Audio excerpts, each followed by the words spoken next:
Assalamualaikum warahmatullahi wabarakatuh. Perkenalkan, nama saya Rosana Dewi. Saya dari kelas Pendidikan Ekonomi A2.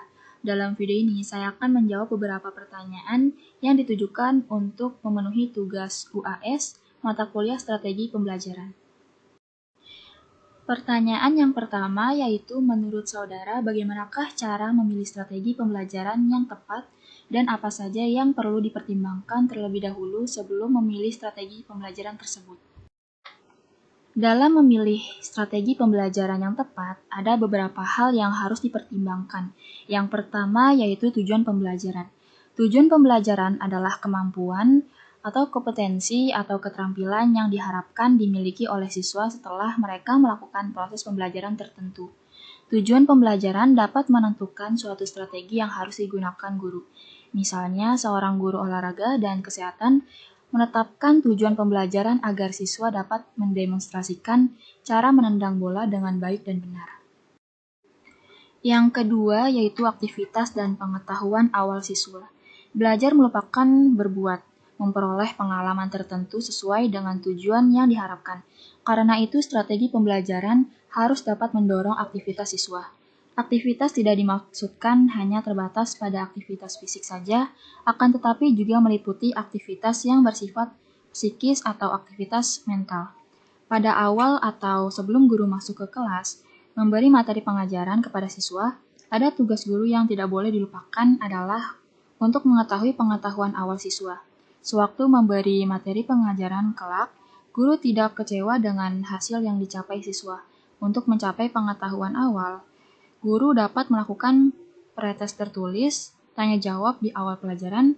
Dengan mengetahui pengetahuan awal siswa, guru dapat menyusun strategi memilih metode pembelajaran yang tepat pada siswa-siswa.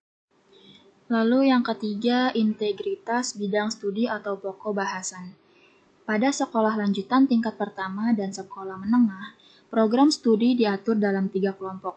Pertama, program pendidikan umum, kedua, program pendidikan akademik, ketiga, program pendidikan agama, PKN, penjas, dan kesenian dikelompokkan ke dalam program pendidikan umum.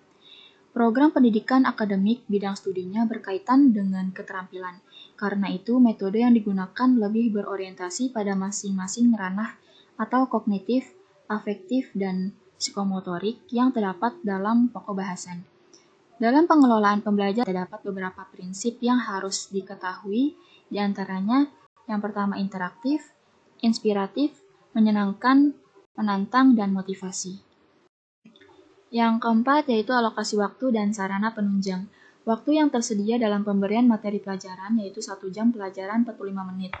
Maka metode yang dipergunakan telah dirancang sebelumnya, termasuk di dalamnya perangkat penunjang pembelajaran. Perangkat pembelajaran itu dapat dipergunakan oleh guru secara berulang-ulang seperti transparan, chart, video pembelajaran, film, dan sebagainya. Yang kelima yaitu jumlah siswa. Idealnya, metode yang kita terapkan di dalam kelas perlu mempertimbangkan jumlah siswa yang hadir, rasio guru dan siswa agar potensi belajar mengajar efektif. Ukuran kelas menentukan keberhasilan terutama pengelolaan kelas dan penyampaian materi. Yang keenam yaitu pengalaman dan kewibawaan pengajar. Guru yang baik adalah guru yang berpengalaman. Peribahasa mengatakan pengalaman adalah guru yang baik. Dengan demikian, guru harus memahami seluk-beluk persekolahan. Jabatan guru adalah jabatan profesi, membutuhkan pengalaman yang panjang sehingga kelak menjadi profesional. Di samping berpengalaman, guru harus berwibawa. Kewibawaan merupakan syarat mutlak yang bersifat abstrak bagi guru karena guru harus berhadapan dan mengelola siswa yang berbeda latar belakang akademik dan sosial. Guru merupakan sosok tokoh yang disegani bukan ditakuti oleh anak-anak didiknya. Pertanyaan yang kedua yaitu apakah strategi pembelajaran peningkatan kemampuan berpikir cocok digunakan pada setiap jenjang pendidikan? Lalu utarakan pendapat saudara.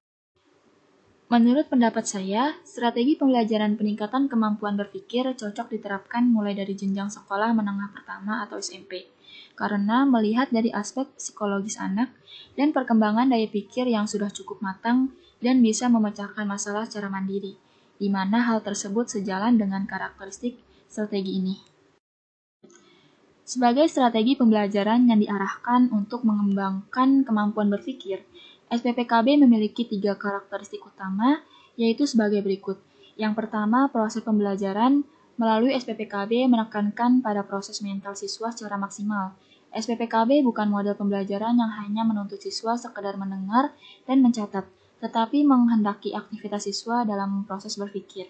Hal ini sesuai dengan latar belakang psikologis yang menjadi tumpuannya bahwa pembelajaran itu adalah peristiwa mental, bukan peristiwa yang lebih menekankan aktivitas fisik. Artinya, setiap kegiatan belajar itu disebabkan tidak hanya peristiwa hubungan stimulus-respons saja, tetapi juga disebabkan karena dorongan mental yang diatur oleh otaknya. Yang kedua, SPPKB dibangun dalam nuansa dialogis dan tanya-jawab secara terus-menerus. Proses pembelajaran melalui dialog dan tanya-jawab itu diarahkan untuk memperbaiki dan meningkatkan kemampuan berpikir siswa, yang pada gilirannya kemampuan berpikir itu dapat membantu siswa untuk memperoleh pengetahuan yang mereka konstruksi sendiri. Yang ketiga, SPPKB adalah model pembelajaran yang menyandarkan pada dua sisi yang sama pentingnya, yaitu sisi proses dan hasil belajar. Proses belajar diarahkan untuk meningkatkan kemampuan berpikir, sedangkan sisi hasil belajar diarahkan untuk mengkonstruksi pengetahuan atau penguasaan materi pembelajaran baru. Pertanyaan yang ketiga yaitu apa yang akan saudara lakukan ketika strategi yang saudara terapkan ternyata tidak dapat membangkitkan motivasi siswa dalam belajar sehingga berdampak pada nilai akhir siswa? Apa tindakan saudara jika menemukan kasus demikian? Tentu sebagai guru, kita tidak boleh kehilangan cara untuk membuat peserta didik kita dapat berkembang dan dapat mengikuti pelajaran dengan baik. Jika ternyata dalam menerapkan strategi tidak dapat membangkitkan motivasi siswa dalam belajar, maka banyak cara yang dapat kita lakukan untuk menyikapi kasus tersebut. Di antaranya, yang pertama, menggunakan metode pembelajaran yang tepat dan beragam. Cara meningkatkan motivasi belajar siswa bisa dengan meragamkan metode pembelajaran. Hal ini bertujuan untuk menghilangkan kebosanan siswa saat berlangsungnya kegiatan belajar mengajar. Yang kedua, menjadikan siswa sebagai peserta didik yang aktif. Cara selanjutnya adalah dengan membuat siswa menjadi aktif di kelas. Keaktifan siswa bisa mendorong dirinya untuk terus belajar dan semangat dalam memecahkan suatu permasalahan. Yang ketiga, memanfaatkan media seoptimal mungkin. Bapak atau ibu guru bisa memanfaatkan media sebagai salah satu cara meningkatkan motivasi belajar siswa. Melalui media, siswa bisa mendapatkan hal baru yang belum pernah mereka dapatkan sebelumnya. Yang keempat, menciptakan kompetisi. Kompetisi atau persaingan yang terjadi selama pembelajaran ternyata bisa menumbuhkan motivasi tersendiri bagi siswa.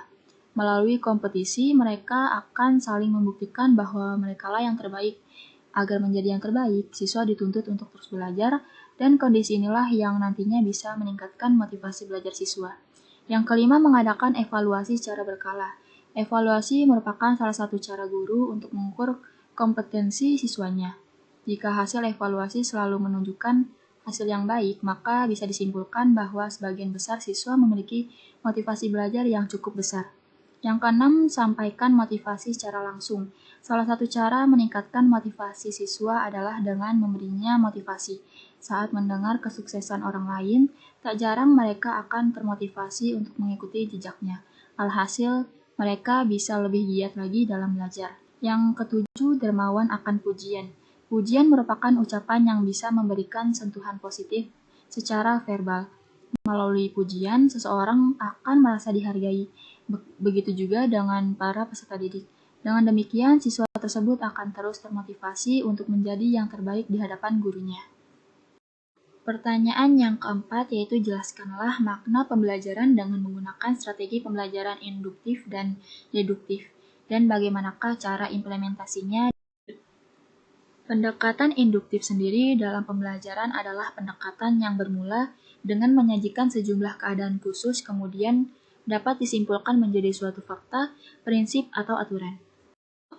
Pengimplementasian dalam model pembelajaran dengan menggunakan pendekatan induktif yaitu guru memilih konsep, prinsip, aturan yang akan disajikan dengan pendekatan induktif.